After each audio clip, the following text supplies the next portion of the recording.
Lei 21. Faça-se de otário para pegar os otários. Pareça mais bobo do que o normal. Ninguém gosta de se sentir mais idiota do que o outro. O truque, portanto, é fazer com que suas vítimas se sintam espertas e mais espertas que você. Uma vez convencidas disso, elas jamais desconfiarão que você possa ter segundas intenções. A sensação de que alguém é mais inteligente do que nós é quase insuportável. Em geral, tentamos justificá-la de várias maneiras.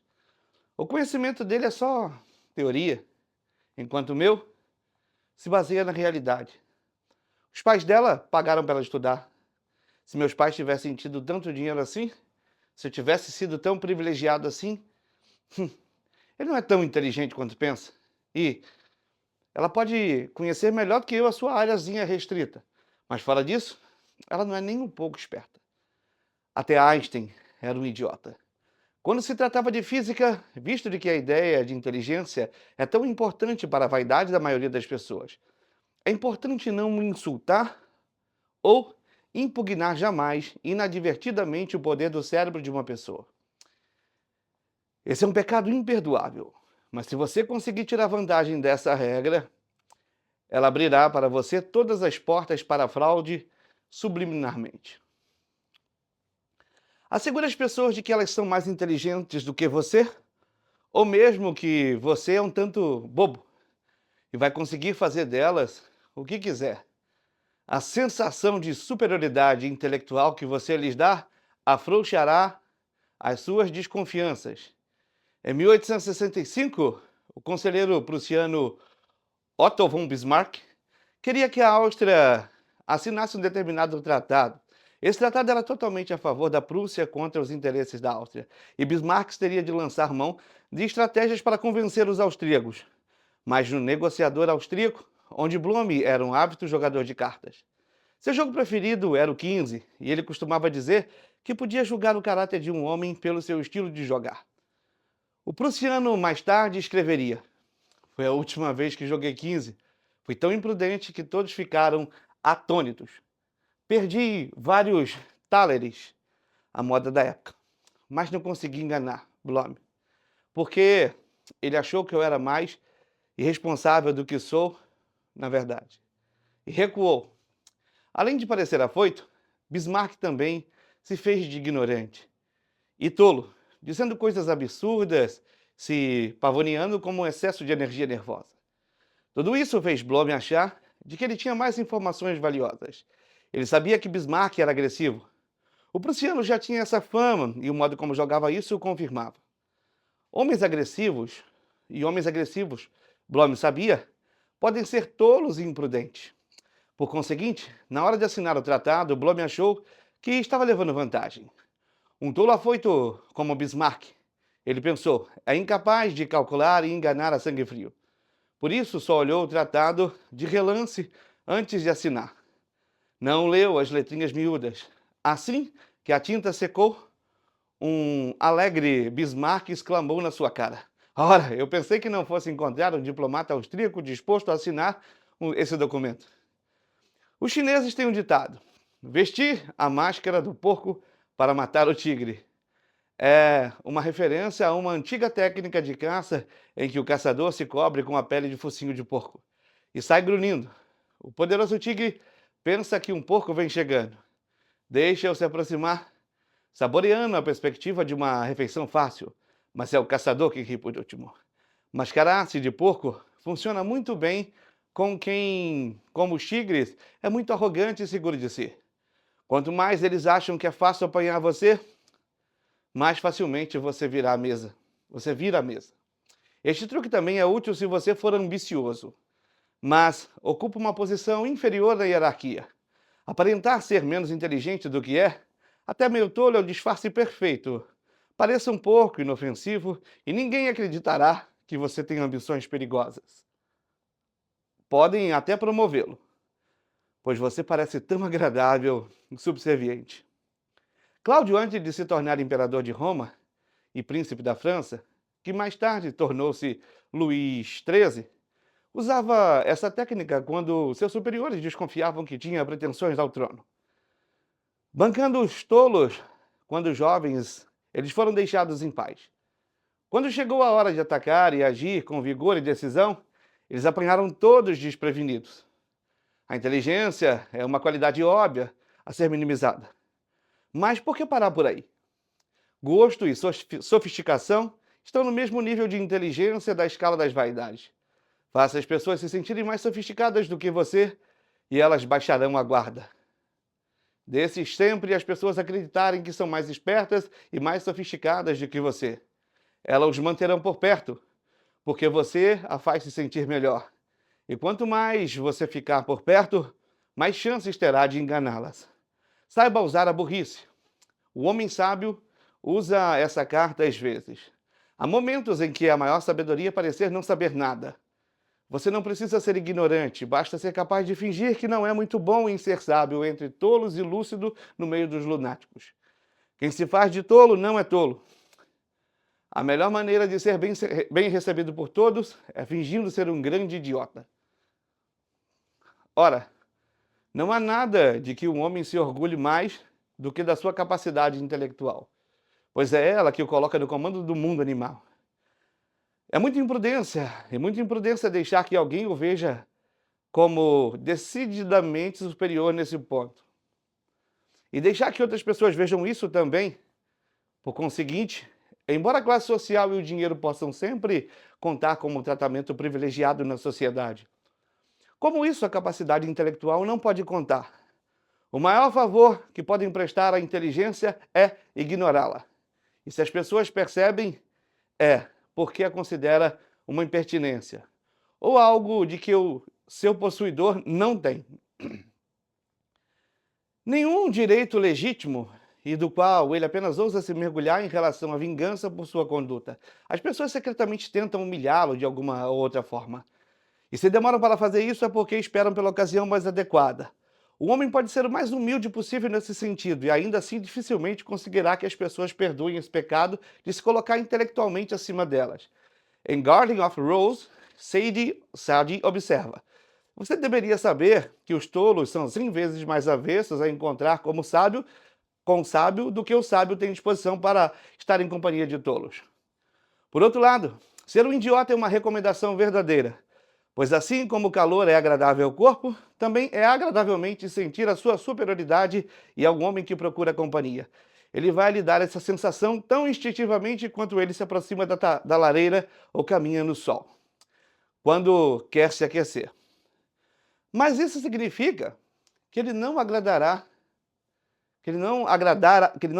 por sua superioridade.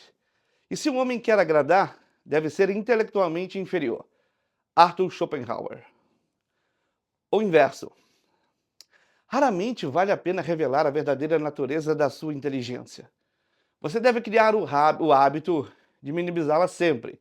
Se as pessoas inadvertidamente ficarem sabendo da verdade, que você é mesmo mais esperto do que parece, vão admirá-lo, ainda mais por ser discreto e não ficar se exibindo. No início da sua ascensão, é claro, você não pode bancar o idiota. É bom deixar que seus chefes saibam sutilmente que você é mais esperto do que seus concorrentes. À medida que você for subindo, entretanto, deve brilhar menos. Existe, no entanto, uma situação em que vale a pena fazer ao contrário. Quando você pode encobrir uma trapaça demonstrando inteligência. Quando se trata de esperteza, como na maioria das coisas, o importante são as aparências. Se você parece ter autoridade e conhecimento, as pessoas acreditarão no que você diz. Isso pode servir para livrá-lo de uma enrascada. Certa vez, o merchant Joseph Duvin estava numa festa em Nova York, na casa de um magnata, a quem acabara de vender um quadro de Dürer por um preço altíssimo. Um dos convidados era um jovem crítico de arte francês, que parecia extremamente culto e seguro de si. Querendo impressioná-lo, a filha do magnata lhe mostrou o Dürer, que ainda não estava pendurado na parede. O crítico estudou-o alguns minutos e depois disse: sabe, eu não acho que isso seja um Dürer. Ele seguiu a jovem quando ela foi correndo contar para o pai: sabe, meu jovem, que pelo menos uns 20 especialistas em arte aqui na Europa foram consultados. e também disseram que o quadro não é autêntico. E agora você cometeu o mesmo engano. O seu tom confiante e ar de autoridade intimidaram o francês, que se desculpou pelo erro. Louven sabia que o mercado de arte estava inundado de fraudes e que muitos quadros tinham sido falsamente atribuídos a antigos mestres. Ele fazia o possível para distinguir o verdadeiro falso, mas, no afã de vender uma obra com frequência, exagerava a sua autenticidade. O importante para ele era que o comprador acreditasse que tinha comprado um Dürer e que o próprio Duvin convencesse todos da sua perícia. Com seu ar de impecável autoridade, por isso é importante ser capaz de bancar o professor quando necessário e não impor aos outros essa atitude à toa. Lei 22. Use a tática da rendição.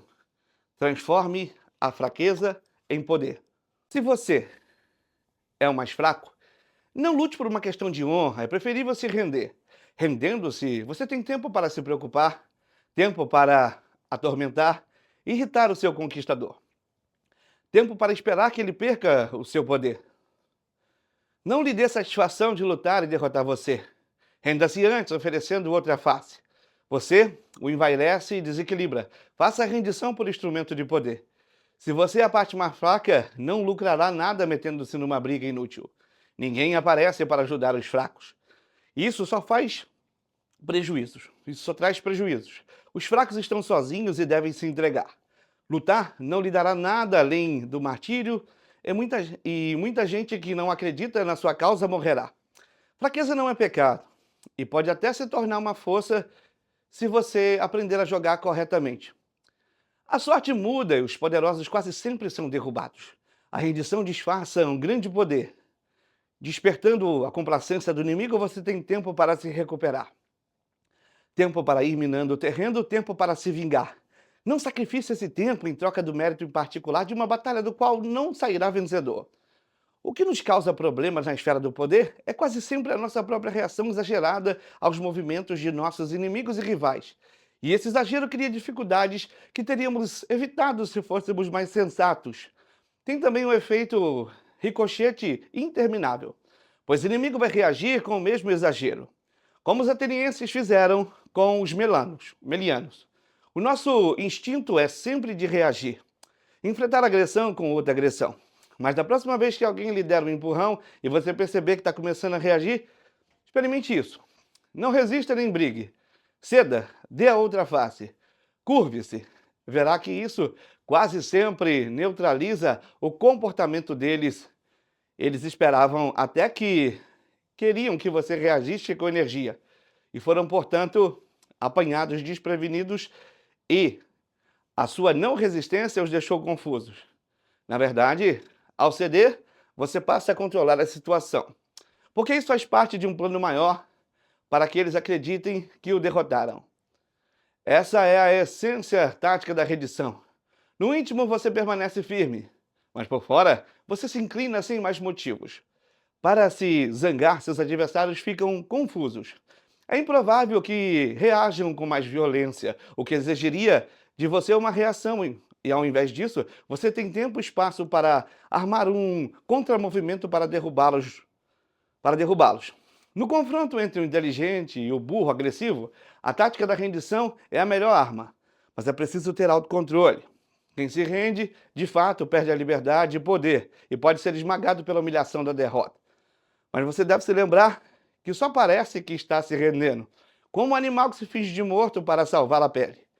Vimos que é melhor se render do que brigar. Diante de um adversário mais forte e da garantia de uma derrota, quase sempre é melhor se render do que sair correndo. Na hora a fuga pode ser a salvação, mas o agressor acabará alcançado por você. Rendendo-se, entretanto, você terá a oportunidade de se enroscar no inimigo e atacá-lo com unhas e dentes bem perto do contrário. Bem de perto. Quando o comércio exterior começou a ameaçar a independência do Japão, em meados do século XIX, os japoneses discutiram como derrotar os estrangeiros. O ministro Hotta Masayoshi escreveu um memorando em 1857 que influenciou a política japonesa. Durante muitos anos isso aconteceu. Estou, portanto, convencido de que a nossa política deveria fazer alianças cordiais, enviar navios a todos os países estrangeiros e fazer comércio com eles. Copiar os estrangeiros naquilo que eles fazem de melhor, reparando assim as nossas próprias deficiências, incentivando a nossa força nacional e completando nossos armamentos, e submeter assim gradualmente a estrangeiros a nossa influência, até que no final todos os países do mundo conheçam as bênçãos da perfeita tranquilidade e a nossa hegemonia seja reconhecida no mundo inteiro. Essa é uma aplicação brilhante da lei. Use a rendição para ter acesso ao inimigo. Aprenda com ele, insinue-se lentamente. Conforme-se exatamente aos seus hábitos, mas no íntimo conserve a sua própria cultura. No fim, você sairá vitorioso, pois enquanto ele considera fraco o interior e não toma nenhuma precaução para se defender, você usa esse tempo para se recuperar e ficar mais forte do que ele. Esta forma branda e permeável de invasão quase sempre é a melhor, pois o inimigo nenhum motivo tem para reagir a nada, para se preparar ou resistir. E se os japoneses tivessem resistido à influência ocidental pela força? Poderiam ter sofrido uma devastadora invasão que alteraria para sempre a sua cultura. A rendição também é uma forma de você rir do inimigo, de virar o poder contra eles, mesmo como fez Brecht, o romance A Brincadeira de Mian Kundera, baseado nas experiências do autor numa colônia penal na Tchecoslováquia. Conta que os guardas da prisão organizaram uma corrida de revezamento. Guardas contra prisioneiros. Para eles, esta era uma chance de exibir a sua superioridade física. Os prisioneiros sabiam que era para eles perderem. Por isso fizeram tudo para agradar, fingindo um esforço exagerado enquanto mal se mexiam, caindo no chão depois de correr só alguns metros, capengando, andando de vez em quando, andando mais devagar que os guardas. Os guardas disparavam na frente, aceitando ao mesmo tempo participar da corrida e perder. Eles tinham obedecido aos guardas, mas o excesso de obediência tornou o evento ridículo, a ponto de arruiná-lo. A superobediência, a rendição nesse caso, foi uma demonstração de superioridade ao inverso. A resistência teria colocado os prisioneiros num ciclo de violências, rebaixando-os ao nível dos guardas. A superobediência, entretanto, colocou os guardas numa situação ridícula, mas eles não podiam punir justamente os prisioneiros que só fizeram o que eles tinham pedido. O poder está sempre fluindo, visto que o jogo é uma natureza fluido e uma arena de lutas constantes. Quem está com poder quase sempre acaba se encontrando na descida do pêndulo. Se você vir temporariamente enfraquecido, a tática da rendição é perfeita para levá-lo para cima de novo. E ela disfarça a sua ambição. Ensina você a paciência e a autocontrole, habilidade-chave para o jogo, e coloca na melhor posição possível para tirar vantagem do súbito deslize do seu opressor. Se você foge ou revida, não poderá vencer a longo prazo. Se você se rende, é quase certo sair vitorioso. Ouvistes o que foi dito? Olho por olho, dente por dente. Eu, porém, vos digo, não resistas ao perverso, mas a qualquer um que vos ferir, dê a face direita. Voltai-lhe também para outra. E ao que quer demandar convosco e tirar-vos a túnica, deixai-lhe também a capa. Se alguém vos obrigar a andar 1 milha, ide com ele 2. Jesus Cristo, em Mateus capítulo 5, versículo 38 ao 41. Os fracos jamais cedem. Enquanto deveriam, o cardeal de Retz, Voltaire, vivia exilado em Londres, numa época em que estava no auge ser contra os franceses. Um dia, caminhando pelas ruas, ele se viu cercado por uma multidão irada. Enforque-no! Enforque o francês! Gritavam. Voltaire caminhava calmamente e se dirigiu à turba dizendo o seguinte: ingleses, vocês desejam me matar porque eu sou francês? Já não fui punido o suficiente por não ter nascido inglês? A multidão aplaudiu as suas palavras sensatas e o escolheram de volta aos seus alojamentos. Clinton Friedman.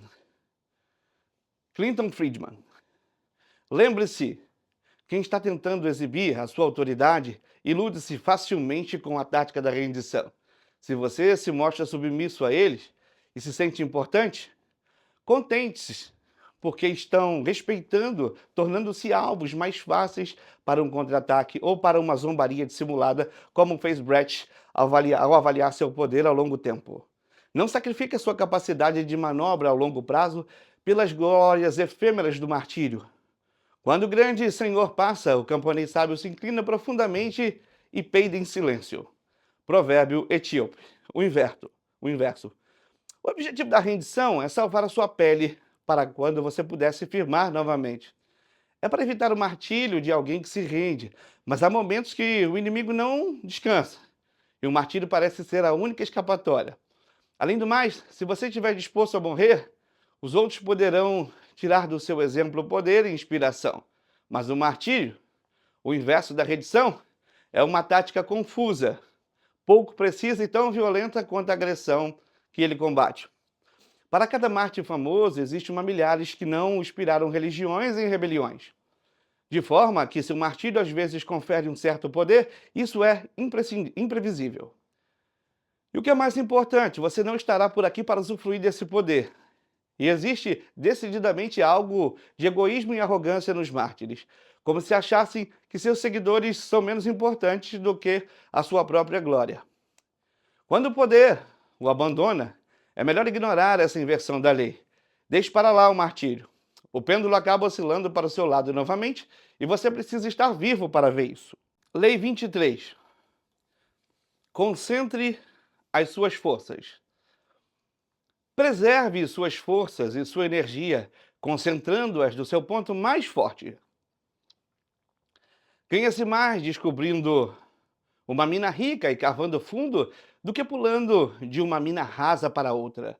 A profundidade derrota a superficialidade. Isso acontece sempre. Ao procurar fontes de poder para promovê-lo, descubra um patrono-chave.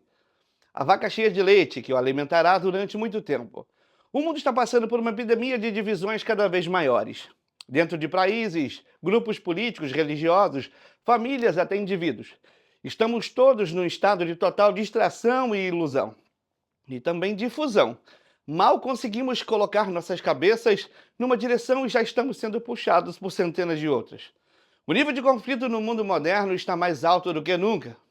E já nos acostumamos com isso. A solidão é uma forma de nos retirarmos para dentro de nós mesmos, para o passado, para formas mais concentradas de pensamento e ação.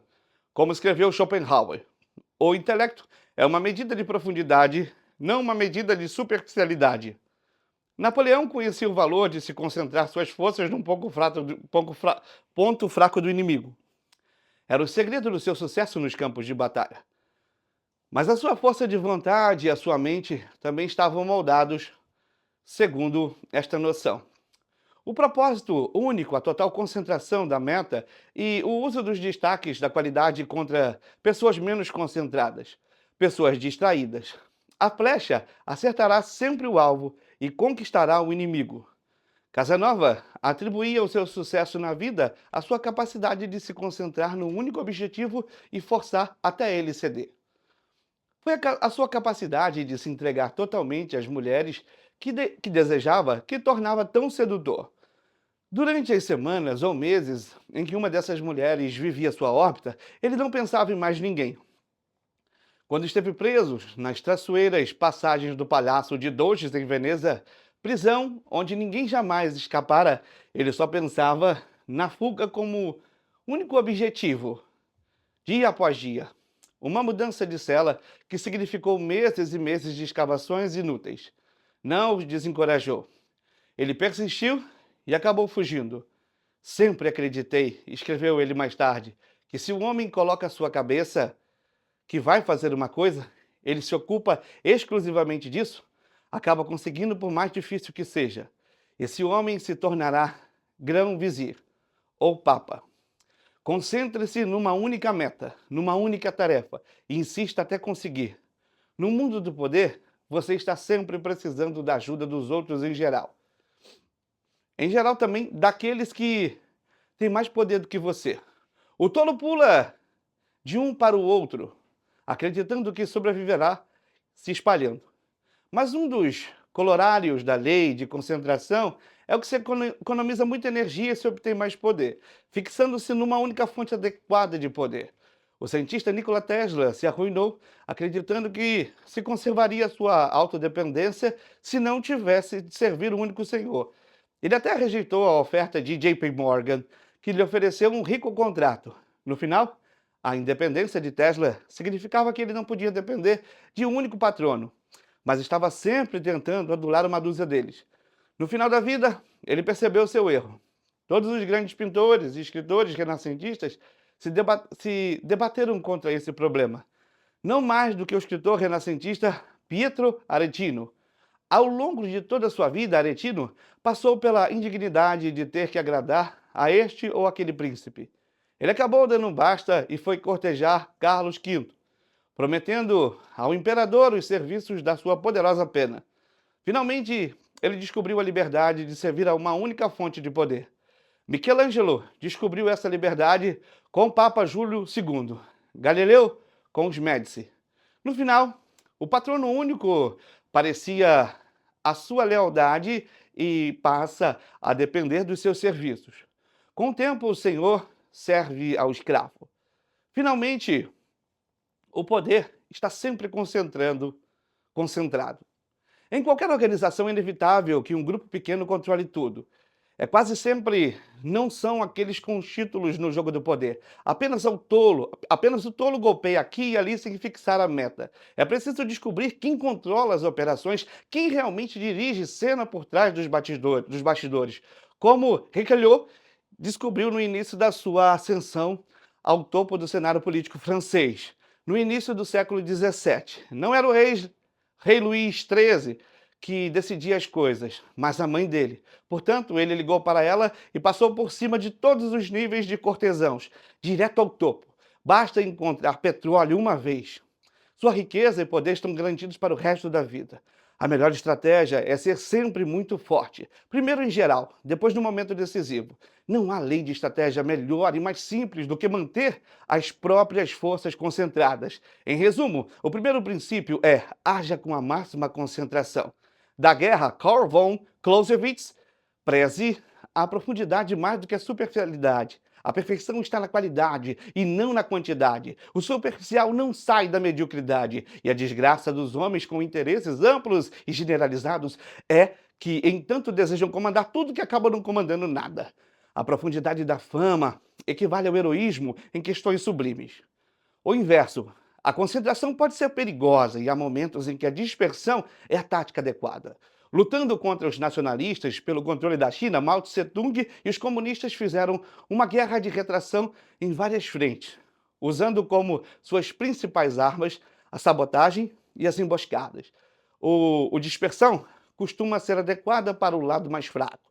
Ela é, de fato, o princípio crucial das guerrilhas. Ao lutar contra um exército superior, concentrando suas forças, você se torna um alvo mais fácil. Melhor se dispersar no cenário e frustrar o seu inimigo com a intangibilidade da sua presença. Ligar-se a uma única fonte de poder tem um grande perigo. Se a pessoa morre, vai embora ou cai em desgraça, você sofre. Isso é bastante prudente em épocas de grandes tumultos e mudanças violentas, ou quando seus inimigos são numerosos. Quanto mais patronos e senhores você tiver, menor o risco que você corre se perder um deles do poder. Essa dispersão até permitirá que você jogue um contra o outro, mesmo que você se concentre numa única fonte de poder. Continua sabendo que ter cautela e se preparar para o dia em que seu senhor, o patrono, não estiver mais aqui para protegê-lo. Finalmente, exagerar num propósito único pode fazer de você um chato insuportável, especialmente nas artes.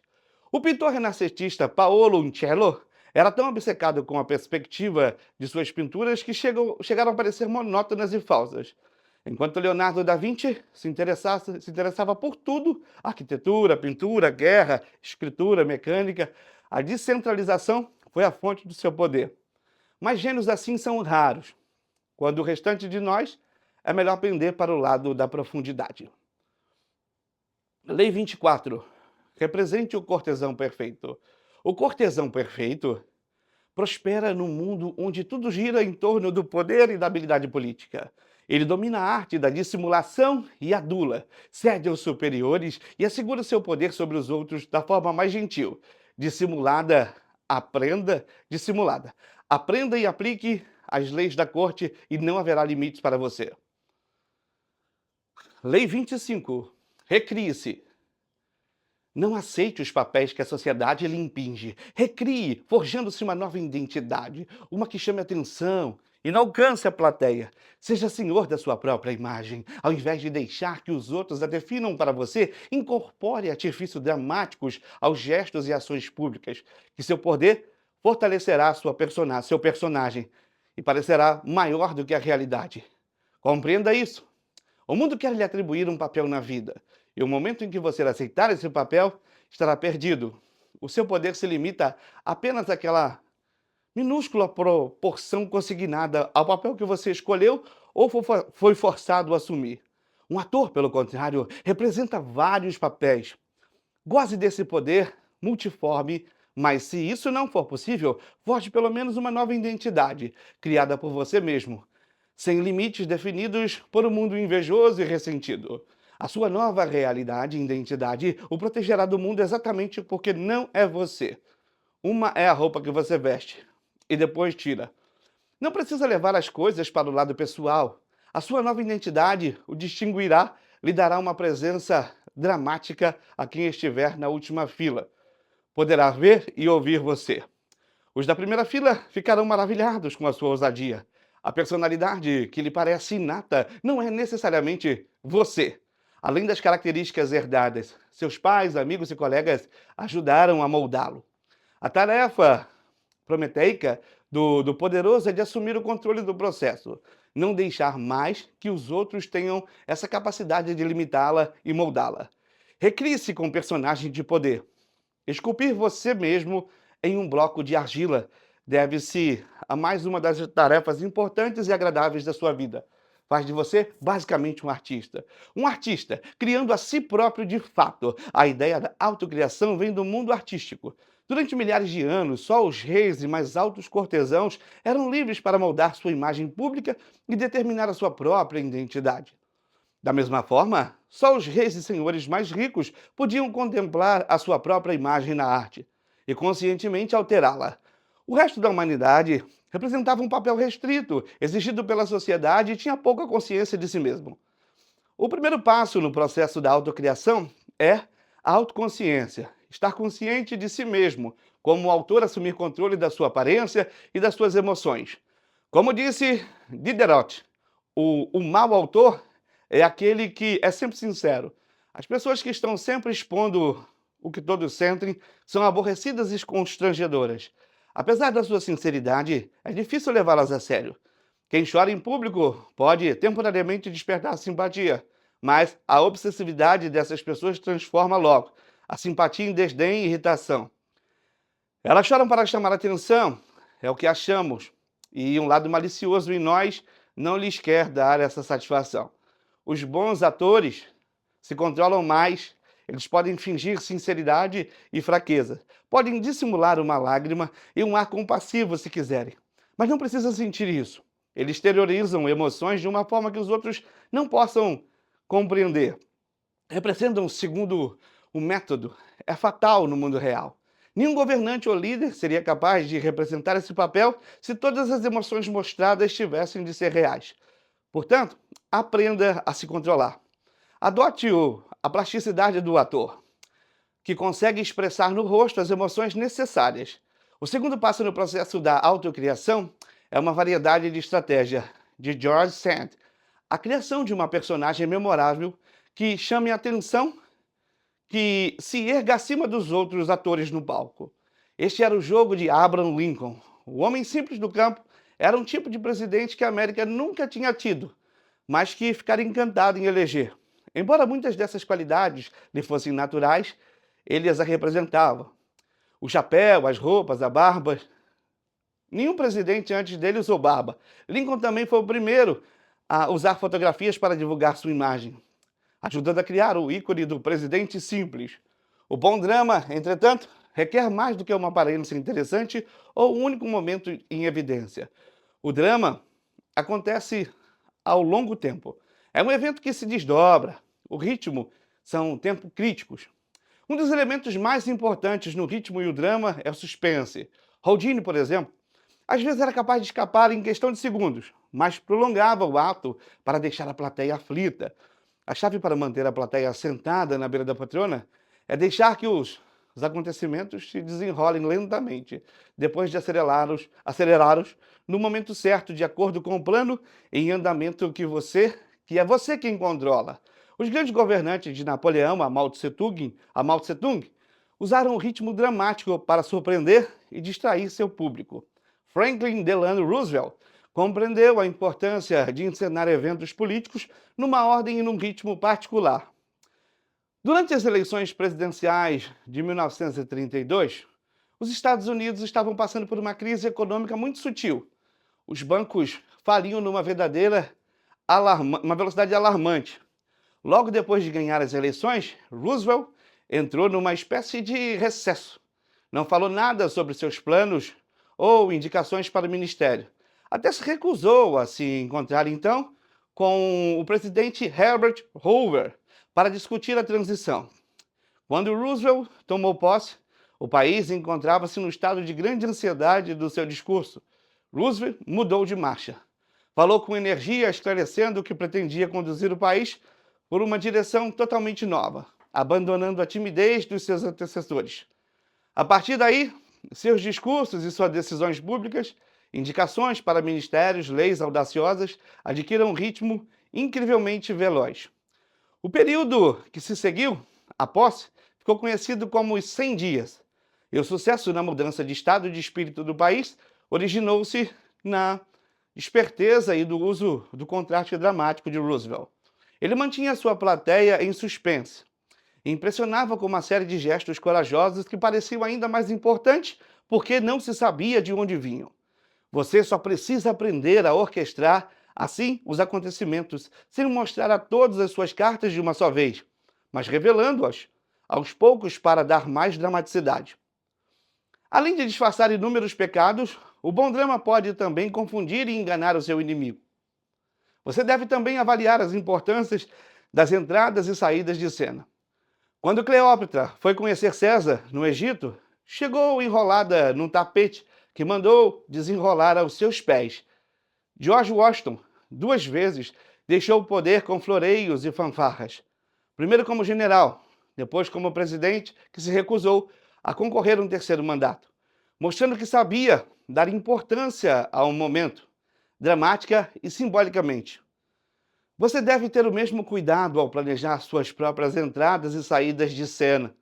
É uma outra forma de se esforçar demais para chamar a atenção.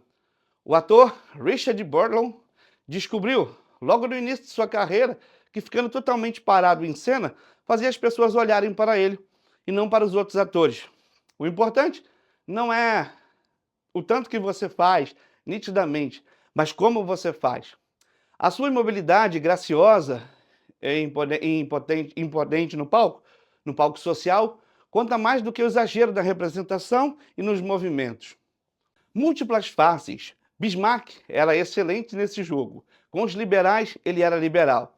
Com os agressivos, ele era agressivo. Ninguém conseguia agarrá-lo, e os que não se agarram não se consomem. Saiba como ser todas as coisas ao mesmo tempo. Um Proteus discreto, um erudito entre os eruditos, um santo entre os santos. Essa é a arte de conquistar todos, pois os quais se atraem. Registre os temperamentos das pessoas que você conhece e se adapte cada um deles. Passe de sério a jovial, mudando de humor discretamente. Baltazar Graciano. Socialmente não se comenta que o homem é um grande ator? Não está dizendo o que ele sente, mas que é ótimo simulador, embora não se sinta nada. Denis Diderot. Inverso. Não se pode haver inverso para essa lei tão importante. Mau teatro é mau teatro. Até para parecer natural, é preciso ter arte. Em outras palavras, representar a canastrice só cria constrangimento. É claro que você não deve ser dramático demais. Evite os gestos histrônicos, mas isso simplesmente é mau teatro, já que desrespeita normas teatrais centenárias contra o exagero na representação. Em essência, o inverso não existe lei. O inverso não existe para essa lei.